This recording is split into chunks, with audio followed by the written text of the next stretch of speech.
ಕೇಂದ್ರ ಸರ್ಕಾರದ ಬಜೆಟ್ ಇವತ್ತು ಮಂಡನೆ ಆಗಿದೆ. ಸನ್ಮಾನ್ಯ ಪ್ರಧಾನಮಂತ್ರಿ ನರೇಂದ್ರ ಮೋದಿಜಿಯವರ ನೇತೃತ್ವದಲ್ಲಿ ಆರ್ಥಿಕ ಸಚಿವರಾದಂಥ ನಿರ್ಮಲಾ ಸೀತಾರಾಮನ್ ಇವತ್ತಿನ ಬಜೆಟ್ ಮಂಡನೆ ಮಾಡಿದ್ದಾರೆ. ಅತ್ಯಂತ ಸ್ವಾಗತಾರ್ಹವಾದಂಥ ಬಜೆಟ್, ಭಾಳ ಪ್ರೋಗ್ರೆಸಿವ್ ಬಜೆಟ್. ಬಹುಶಃ ಭಾಳ ದಿವಸದ ನಿರೀಕ್ಷೆಯನ್ನು ಮಾಡಿಕೊಂಡಿದ್ದರು ಭಾರತ ದೇಶದ ಜನತೆ, ಕೃಷಿಕರು, ಉದ್ಯಮೆದಾರರು ಮತ್ತು ಸಾಮಾನ್ಯ ಜನ. ಅವ್ರ ನಿರೀಕ್ಷೆ ತಕ್ಕಂತೆ ಇವತ್ತು ಬಜೆಟ್ನ ಕ್ರಮಗಳು ಮತ್ತು ಬಜೆಟ್ಟು ಮಂಡನೆ ಆಗಿದೆ ಅಂತೇಳಿ ನಾನು ಹೇಳ್ತಾ ಇದ್ದೇನೆ. ಭಾಳ ಮುಖ್ಯವಾಗಿ ಭಾಳ ವರ್ಷದಿಂದ ಬೇಡಿಕೆ ಇತ್ತು ಮಧ್ಯಮ ವರ್ಗದ ಜನರು.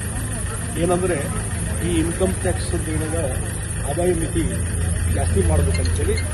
ಬಹುಶಃ ಇವತ್ತು ಯಾರೂ ನಂಬಿರಲಿಕ್ಕಿಲ್ಲ.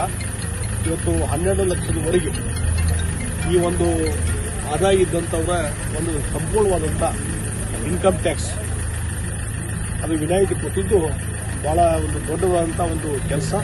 ಅದರಿಂದ ಭಾಳ ದೊಡ್ಡ ಪ್ರಮಾಣದಲ್ಲಿ ಮಧ್ಯಮ ವರ್ಗದವರಿಗೆ ಅನುಕೂಲ ಆಗಿದೆ. ಅದರಲ್ಲಿ ಸರ್ಕಾರಿ ನೌಕರದಲ್ಲಿ ಇದ್ದಂಥವರು ಅವರ ಆದಾಯ ಇರ್ಬೋದು, ಅವರು ಹಿಡ್ಕೊಂಡು ಮಧ್ಯಮ ವರ್ಗದ ಜನರಿಗೆ ದೊಡ್ಡ ಪ್ರಮಾಣದ ಆದಾಯ ಆಗಿದೆ, ಅದರಿಂದ ಬೆನಿಫಿಟ್ ಆಗಿದೆ ಅನ್ನುವಂಥ ಮಾತನ್ನು ಈ ಸಂದರ್ಭದಲ್ಲಿ ಹೇಳ್ತೀನಿ. ಮತ್ತು ಮುಂದೆ ಲಿಮಿಟೇಷನ್ ಏನಿದೆ 30% ಇವೆಲ್ಲ 25 ಲಕ್ಷವರೆಗೂ ಸಹಿತ 30% ಟ್ಯಾಕ್ಸ್ ಕಡಿಮೆ ಮಾಡಿರುವಂಥದ್ದು, ಅದು ಸಹಿತ ಭಾಳ ದೊಡ್ಡ ಪ್ರಮಾಣದ ಬೆನಿಫಿಟ್ ಆಗ್ತದೆ. ಹೀಗಾಗಿ ಒಂದು ದೊಡ್ಡ ರಿಲೀಫ್ ಇವತ್ತು ಮೋದಿಜಿಯವರು ಈ ದೇಶಕ್ಕೆ ಮಧ್ಯಮ ವರ್ಗದವರು ಕೊಟ್ಟಿದ್ದಾರೆ. ಅವರಿಗೆ ನಾನು ಅಭಿನಂದನೆಯನ್ನು ಸಲ್ಲಿಸ್ತೇನೆ. ಇದರ ಜೊತೆಗೆ ನಮ್ಮ ಪ್ರಯಾರಿಟೀಸ್ ಏನಿದಾವೆ ಅನ್ನುವಂಥ ಹಿನ್ನೆಲೆ ಇಟ್ಕೊಂಡು ಇವತ್ತು ಕೃಷಿ ಇಲಾಖೆಗೆ ಸಂಬಂಧಪಟ್ಟಂತೆ, ಕೃಷಿಗೆ ಸಂಬಂಧಪಟ್ಟಂತೆ ರೈತರಿಗೆ ಅನುಕೂಲ ಆಗುವ ದೃಷ್ಟಿಯಿಂದ ಭಾಳ ಏನು ಇಲ್ಲಿವರೆಗಿರುವಂಥ ಸ್ಕೀಮ್ಗಳನ್ನು ಮುಂದುವರಿಸಿದ್ದಾರೆ. ಮತ್ತು ಅದರಲ್ಲಿ ಯಾವ ತಾಲೂಕುಗಳಲ್ಲಿ, ಯಾವ ಡಿಸ್ಟಿಕ್ನಲ್ಲಿ ಇವತ್ತು ಉತ್ಪಾದನೆ ಕಡಿಮೆ ಇದೆ, ಕೃಷಿ ಉತ್ಪಾದನೆ ಅದನ್ನು ಹೆಚ್ಚಳ ಮಾಡಲಿಕ್ಕೆ ಹೆಚ್ಚಿನ ರೀತಿ ಪ್ರೋತ್ಸಾಹ ಕೊಡುವಂಥ ಕೆಲಸ ಇವತ್ತು ಇದರಿಂದ ಆಗ್ತಾ ಇದೆ. ಮತ್ತು ಹಲವಾರು ಕೃಷಿ ಯೋಜನೆಗಳನ್ನು ಮುಂದುವರಿಸುವಂಥ ಕೆಲಸ, ಅದರ ಮುಖಾಂತರ ರೈತರ ಆದಾಯ ಹೆಚ್ಚಳ ಮಾಡಲಿಕ್ಕೆ ಎಲ್ಲ ರೀತಿಯ ಉಪಕ್ರಮವನ್ನು ಕೈಗೊಂಡಿದ್ದಾರೆ. ಮತ್ತು ಭಾಳ ಇನ್ನೊಂದು ಇಂಪಾರ್ಟೆಂಟ್ ಸೆಕ್ಟರ್ ಅಂದರೆ MSME, ಸಣ್ಣ ಕೈಗಾರಿಕೆ. ಅದರ ಕಾಂಟ್ರಿಬ್ಯೂಷನ್ GDP ಇದರಲ್ಲಿ ಅವ್ರ ಕಾಂಟ್ರಿಬ್ಯೂಷನ್ ಜಾಸ್ತಿ ಇರೋದ್ರಿಂದ ಸಣ್ಣ ಉದ್ಯಮಿಗಳನ್ನು ಬೆಳೆಸಲಿಕ್ಕೆ, ಹೆಚ್ಚು ಉದ್ಯೋಗಾವಕಾಶ ಮಾಡಲಿಕ್ಕೆ ಅದಕ್ಕೂ ಹಲವಾರು ಯೋಜನೆಗಳನ್ನು ತರುವ ಮುಖಾಂತರ ಅದಕ್ಕೊಂದು ದೊಡ್ಡದಾದಂಥ ಒಂದು ಕೊಡುಗೆಯನ್ನು ಇವತ್ತು ಕೊಟ್ಟಿದ್ದಾರೆ. ಮತ್ತು ಉದ್ಯಮೆ ಕೈಗಾರಿಕೆ ನಡೆಸುವಂಥವ್ರಿಗೆ, ಸ್ಟಾರ್ಟಪ್ ಇದ್ದವರಿಗೆ ಅವ್ರಿಗೆ ಇನ್ನೂ ಹೆಚ್ಚು ಅನುಕೂಲತೆ, ಸಬ್ಸಿಡಿ ಕೊಡುವಂಥ ಕೆಲಸವನ್ನು ಇವರು ಮಾಡಿದ್ದಾರೆ.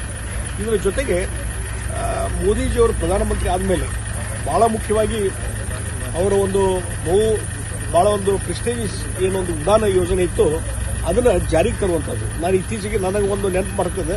ಇತ್ತೀಚೆಗೆ ಸನ್ಮಾನ್ಯ ಮೋದಿಜಿಯವರು ನಾವು ಭೇಟಿಯಾದಾಗ ಅವರು ಚರ್ಚೆಯ ಸಂದರ್ಭದಲ್ಲಿ ನಾನು ಹೇಳಿದೆ, ಉಡಾನ್ ಯೋಜನೆ ಅತ್ಯಂತ ಪಾಪ್ಯುಲರ್ ಯೋಜನೆ. ಅದರಿಂದ Tier 2 ಸಿಟಿಗೆ ಅಲ್ಲಿ ಏರ್ ಕನೆಕ್ಟಿವಿಟಿ ಹೆಚ್ಚು ಅನುಕೂಲ ಆಗಿದೆ ಅನ್ನುವಂಥದ್ದನ್ನು ಅವ್ರು ಗಮನಕ್ಕೆ ತೊಗೊಂಡ್ಬಂದಿತ್ತು. ಅಷ್ಟೇ ಅಲ್ಲ, ಆ ಪೀರಿಯಡನ್ನು ನೀವು ಹೆಚ್ಚಳ ಮಾಡಬೇಕು ಅನ್ನುವಂಥ ರಿಕ್ವೆಸ್ಟ್ ಮಾಡಿದೆ. ಯಾಕಂದರೆ 3 ವರ್ಷದ ಪೀರಿಯಡ್ ಆದಮೇಲೆ ಆ ಏರ್ಲೈನ್ಸ್ ಅವರು ಬೇರೆ ಸಿಟಿಗೆ ಅವ್ರು ಶಿಫ್ಟ್ ಆಗ್ತಾರೆ. ಆ ಹಿನ್ನೆಲೆಯಲ್ಲಿ ಆ ಪೀರಿಯಡ್ ಹೆಚ್ಚು, ಅವಾಗ ಅವರು ಓಪನ್ ಹೇಳಿದರು, ಇಲ್ಲ ಅದ್ರ ಬಗ್ಗೆ ನಾವು ಭಾಳಷ್ಟು ಗಂಭೀರವಾಗಿ ಚಿಂತನೆ ಮಾಡ್ತಾ ಇದ್ದೇವೆ ಅನ್ನುವಂಥ ಮಾತನ್ನು ಹೇಳಿದರು. ಇವತ್ತು ಬಜೆಟ್ನಲ್ಲಿ ಅದು ಪೀರಿಯಡ್ ಜಾಸ್ತಿ ಮಾಡಿದ್ದು ಮತ್ತು ಉಡಾನ್ ಯೋಜನೆಯನ್ನು, ಸ್ಕೀಮನ್ನು ವಿಸ್ತರಣೆ ಮಾಡಿದ್ದು ಕೇಳಿ ಭಾಳ ಸಂತೋಷ ಆಗಿದೆ. ಇದರಿಂದ Tier 2 ಸಿಟಿ ಇಲ್ಲಿವರೆಗೆ ನೋಡ್ರಿ, ಎಲ್ಲಿವರೆಗೆ ಯಾವ Tier 2 ಸಿಟಿಗೆ ಏರ್ ಕನೆಕ್ಟಿವಿಟಿ ಇರುವುದಿಲ್ಲೋ ಅಲ್ಲಿವರೆಗೆ ಡೆವಲಪ್ ಆಗೋದಿಲ್ಲ. ಇವತ್ತು ಏರ್ ಕನೆಕ್ಟಿವಿಟಿ ಬಂದಿದ್ದರಿಂದ Tier 2 ಸಿಟಿ ಕರ್ನಾಟಕದಿರ್ಬೋದು, ಬೇರೆ ದೇಶದ ಬೇರೆ ಭಾಗದಲ್ಲಿ ಇರ್ಬೋದು, ಎಲ್ಲವೂ ಇಂಪ್ರೂವ್ಮೆಂಟ್ ಆಗಿದೆ. ಬಿಸ್ನೆಸ್ ಮತ್ತೊಂದು ದೃಷ್ಟಿಯಿಂದ ಅದಕ್ಕೆ ಇದು ಉಡಾನ್ ಯೋಜನೆ ವಿಸ್ತರಣೆ ಮಾಡಿದ್ದು ಭಾಳ ಖುಷಿ ತರುವಂಥ ಸಂಗತಿ ಅನ್ನುವಂಥ ಮಾತನ್ನು ಈ ಸಂದರ್ಭದಲ್ಲಿ ಹೇಳ್ತೀನಿ.